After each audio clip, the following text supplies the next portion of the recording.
Suddenly she looked up. There on the table were all those sandwiches, cakes, puffs, all uneaten, all going to be wasted.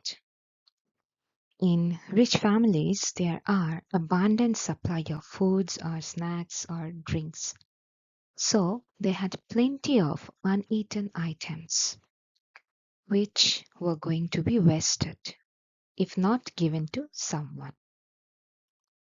She had one of her brilliant ideas. What was the idea? What has come up in Mrs. Sheridan's mind? I know, she said.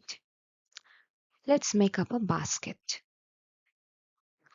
Let's send the poor creature some of this perfectly good food. Poor creature refers to the Scott family. At any rate, it will be the greatest treat for the children. Though Mr. Scott had died, but the basket filled up with good foods would be the perfect treat which would fill the poor children's stomach. Don't you agree? And she's sure to have neighbors calling in and so on. What a point to have it all ready prepared. So everything was prepared, and Miss Sheridan could offer a basket filled with good foods to the poor family. Laura, she called Laura. She jumped up. Get me the big basket out of the stairs cupboard. She ordered Laura to bring the big basket to her from the stairs cupboard so that she might fill it. But, Mother, what do you really think? It's a good idea? But, Mother, do you think it's a good idea? Said Laura. So, Laura is not sure that this might be a good idea to offer the uneaten food to the poor family.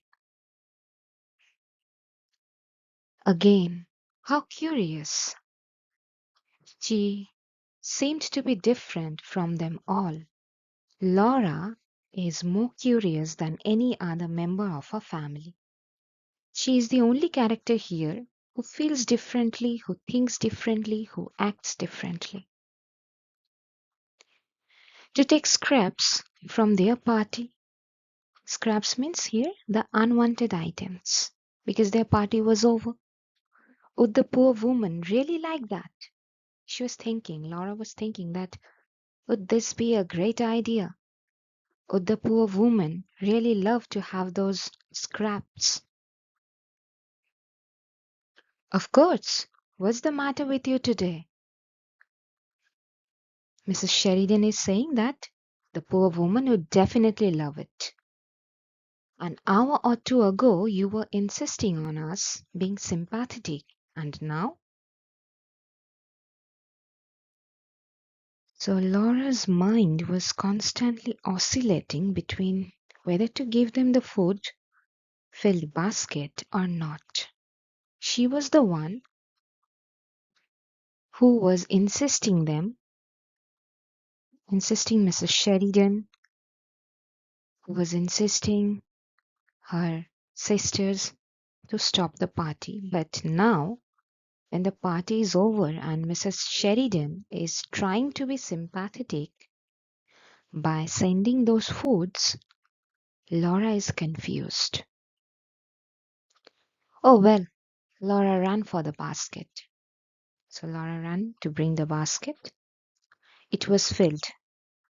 The basket was filled with good food. It was heaped by her mother. The basket had more food. The basket had more than enough of food. Take it yourself, darling, said she. Mrs. Sheridan said that Laura should give it to them. Run down just as you are. Go as you are. There was no need to change the dress. No, wait. Take the around lilies too. This is a kind of lily flower.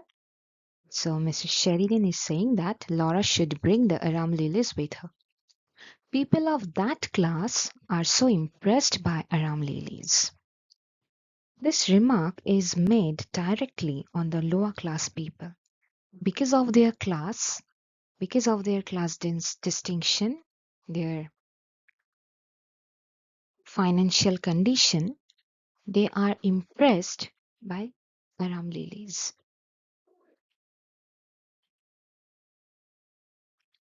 The stems will ruin her lace frock, said Practical Jose. So the stems of that flower will ruin her frock. So they would, just in time. Only the basket, then. And Laura, her mother followed her out of the marquee. Don't on any account. Mrs. Sheridan was trying to say something to Laura. She was trying to warn Laura on some account, but she did not finish her sentence. What, mother? Laura asked her mother what has happened. No, better not put such ideas into the child's head. Nothing. Run along. As Laura was a little girl, so her mother did not reveal the thing she was trying to say to her, or she was trying to warn her about.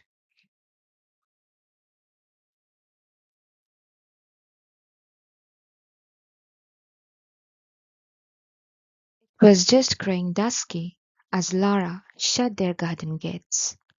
It was in the evening, in the twilight. She closed the garden gates and she was ready to visit the house. A big dog ran by like a shadow. The big dog seemed like a shadow. The road gleamed white, and down below in the hollow the little cottages were in deep shade. As night was coming closer, and it was in the twilight, everything seemed very dark. How quiet it seemed after the afternoon. She had the party in the afternoon, so it seemed to her very quiet, very tranquil. Here she was going down the hill to somewhere where a man lay dead, and she couldn't realize it. Laura was paying a visit to a mourning house who have lost their precious member. But she could not realize this truth. Why couldn't she? How come she did not realize this truth? She stopped a minute. She paused there for a minute. And it seemed to her that kisses, voices, tinkling spoons, laughter, the smell of crushed grass was somehow inside her. She was still engrossed in the voices of their guests, of the laughter. She engrossed herself in the spirit of the party. She could not get over with it.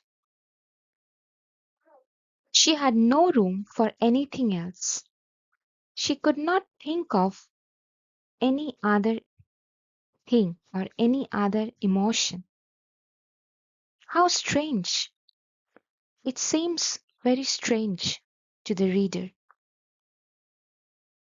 She looked up at the pale sky, and all she thought was, yes, it was the most successful party. She, too, like Mrs. Sheridan, acknowledged that the party was really a successful one.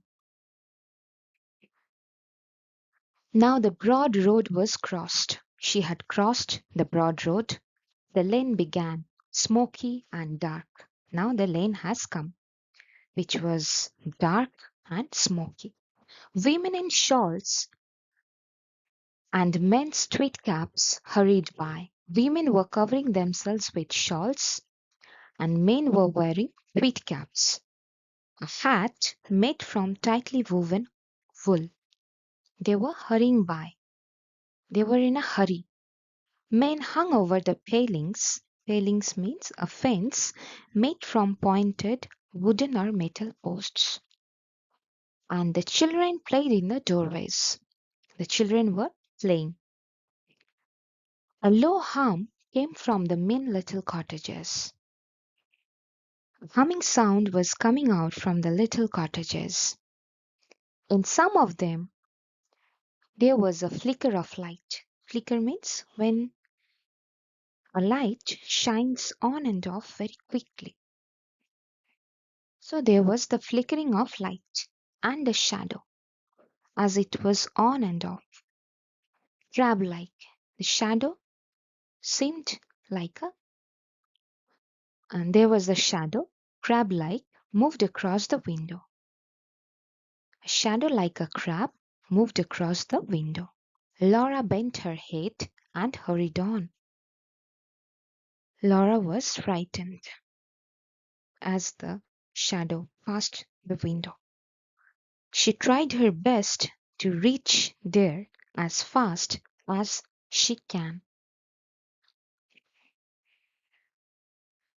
She wished now she had put on a coat. Now Laura has come to realization that she was wearing a bright frock. How her frock shone! How bright was her frock! And the big hat with the velvet streamer, if only it was another hat. She was feeling very sorry that she could have put on a coat and she could have another hat. Were the people looking at her? They must be.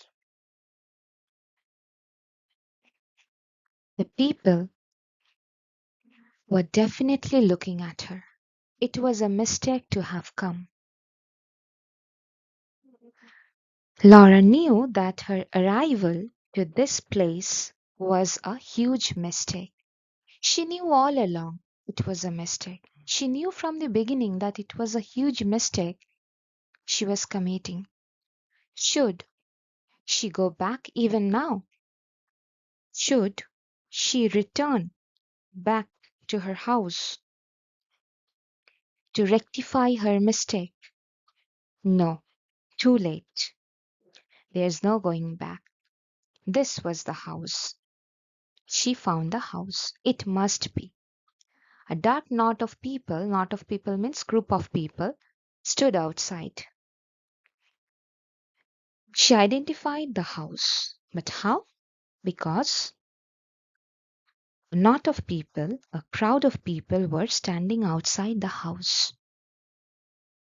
Beside the gate, an old woman with a crutch sat in a chair.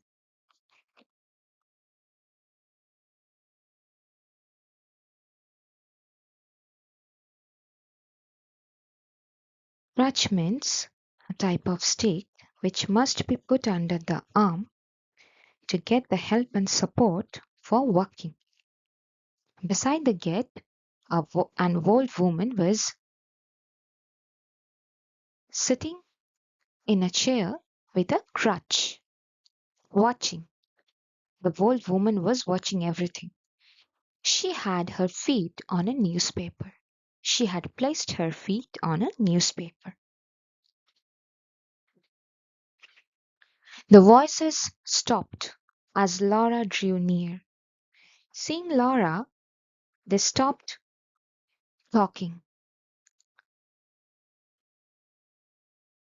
The group parted. The group was divided. The group had divided. It was as though she was expected. It seemed that everyone expected Laura to be there, as though they had known she was coming there. It seems that they knew Laura would pay a visit in that cottage. Laura was terribly nervous. Laura was very nervous. She was very much in tension. Tossing the velvet ribbon over her shoulder, she said to a woman standing by, Is this Mrs. Scott's house? And the woman, smiling queerly, said, It is, my lash. Lash means young lady. So Laura verified whether it was Mrs. Scott's house, and it was indeed the house of Mrs. Scott. Oh, to be away from this, she actually said, Help me, God, as she walked up the tiny path and knocked. She was very frightened. She was trying to get rid of the situation, to be away from those staring eyes, or to be covered up in anything.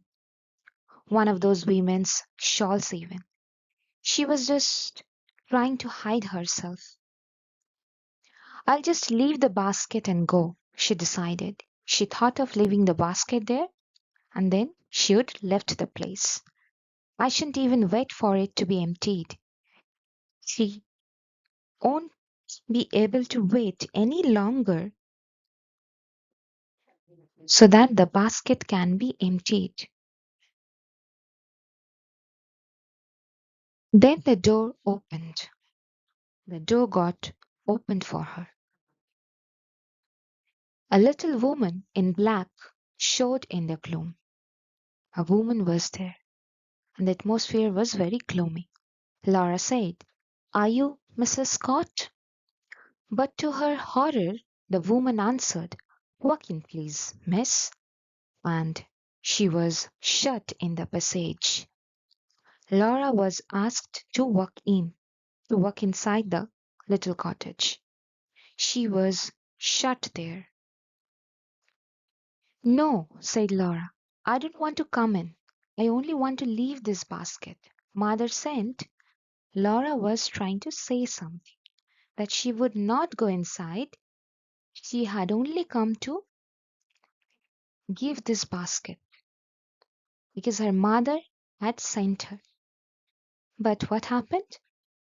The little woman in the gloomy passage seemed not to have heard her.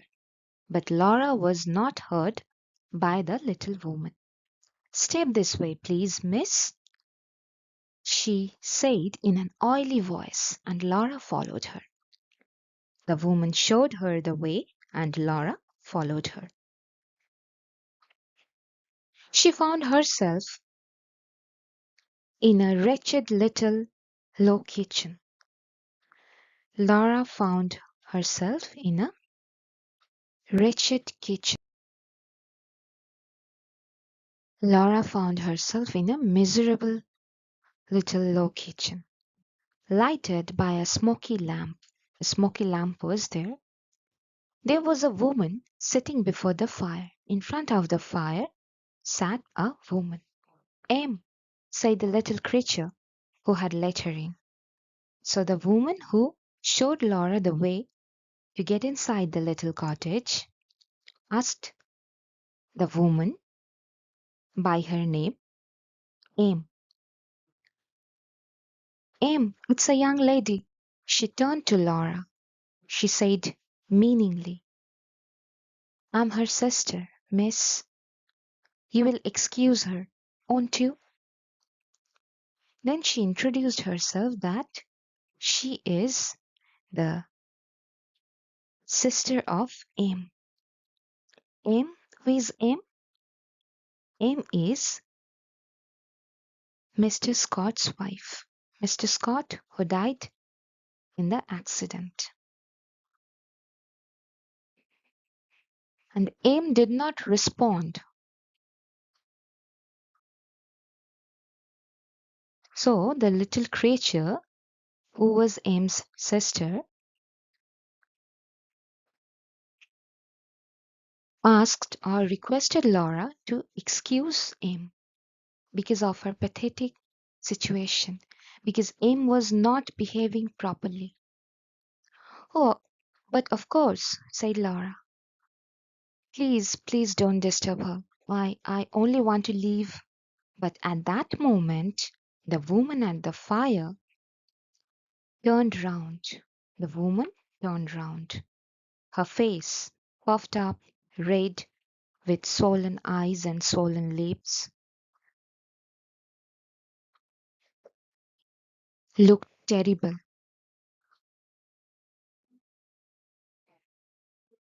Then Em turned round, and Em had cried terribly at the loss of her husband because of this unfortunate incident. So she had got those swollen eyes and swollen lips. She was looking terrible. She seemed as though she couldn't understand why Laura was there. Em could not understand the reason for Laura's visiting. What did it mean? Em was wondering what was the purpose of this visit. Why was this stranger standing in the kitchen with a basket? Why Laura was there with a basket? What was inside that basket? What was it all about? And the poor face puckered up again. Again, the poor face got wrinkled up.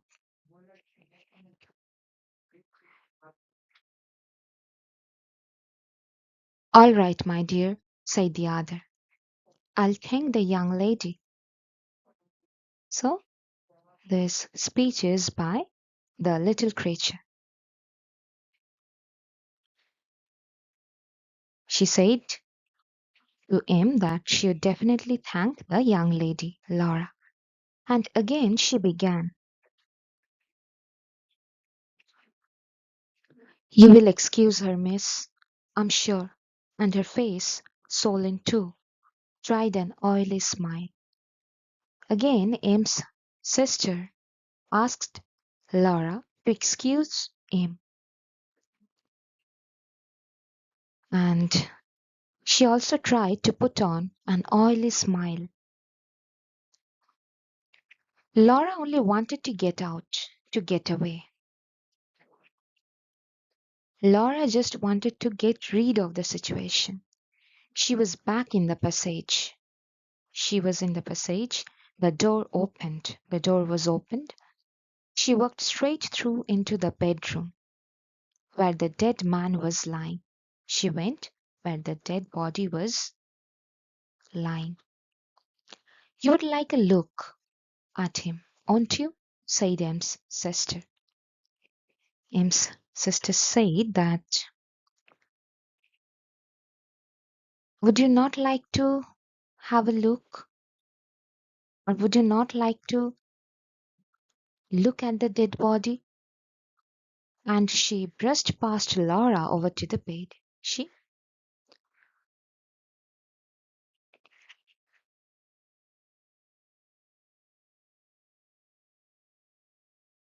brushed past means come into contact with someone briefly while passing. So she she means the little creature. And she said, don't be afraid, my lass. Don't be afraid, young lady.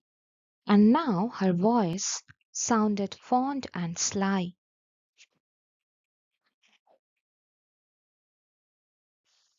Now her voice was cunning, skillful at achieving what she wants.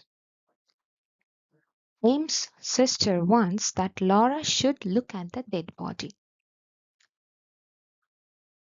And fondly she drew down the sheet. It looks a picture. There's nothing to show. Come along, my dear. So she drew down the sheet which covered the dead body, and she said that body looks like a picture. Laura came. There lay a young man. The young man, the dead fellow, was sleeping, fast asleep, sleeping so soundly, so deeply, that he was far, far away from them both. The fellow was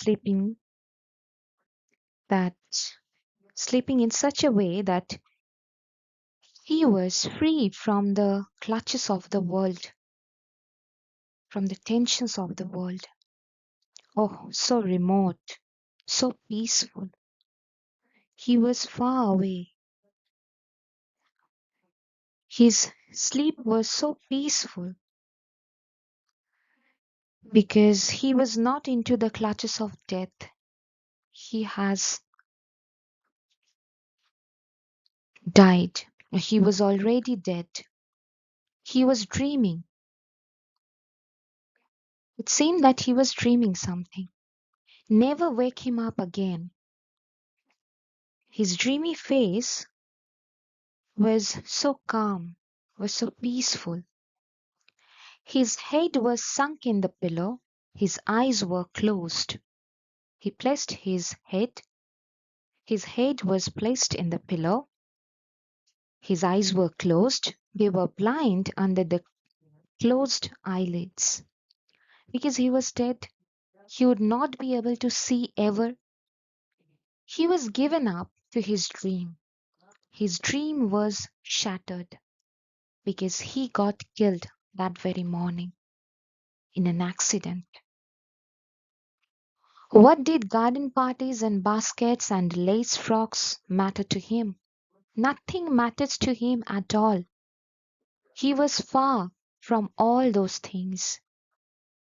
He was wonderful, beautiful.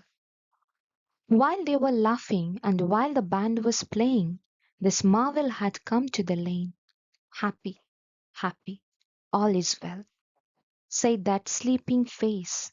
The sleeping face of the dead man seemed so happy that it was not perturbed, it was not disturbed by anything of this mortal world. This is just as it should be. I am content. His face said it all that he was content with his life. He was satisfied with his life. But all the same, you had to cry. And she couldn't go out of the room without saying something to him. Because of the situation, she was feeling that she could cry. Laura gave a loud, childish sob. Laura started crying like a child. She gave a loud sob. Forgive my hat, she said. As to pay homage to dead bodies, hats were usually taken off. And so, as she was wearing the hot hat, she said that she asked for forgiveness. And this time, she didn't wait for M's sister. She found her way out of the door, down the path, past all those dark people. She found the way of escaping from that heartbroken situation. At the corner of the lane, she met Laurie. Laurie was her brother. She met Laurie at the corner of the lane. He stepped out of the shadow. Is that you, Laura? Because it was darker. He came out of the shadow and asked, is that you, Laura? Yes, Laura said yes. Mother was getting anxious. Was it all right? Mother, Miss Mrs. Sheridan, was getting anxious. She was feeling tensed, nervous. Is everything okay? Yes, quite. Oh, Laurie. Now Laura is a bit relaxed. She took his arm. She took his brother's arm. She pressed up against him. I say you are not crying, are you? Asked her brother. Laurie asked whether Laura was crying or not. Laura shook her head. She was. Laurie put his arm round her shoulder. Don't cry, he said in his warm, loving voice. Was it awful? Was it strange, painful, or difficult to bear? No, sobbed Laura, because Laura was still crying. It was simply marvelous. It was wonderful. But Laurie Laura was about to say something. She stopped. Laura stopped. She looked at her brother. Isn't life? She stammered. She could not utter what she was trying to say. Isn't life? But what life was, she couldn't explain. She was unable to explain how was life. No matter. He quite understood, as though Laura fails to explain how was life, but her brother understood her. Isn't it, darling? Said Laurie. Then Laurie said, That isn't it, darling? It means it is. The life is the way Laura had experienced it. So Laura's idea of life is complex in nature. It is bittersweet.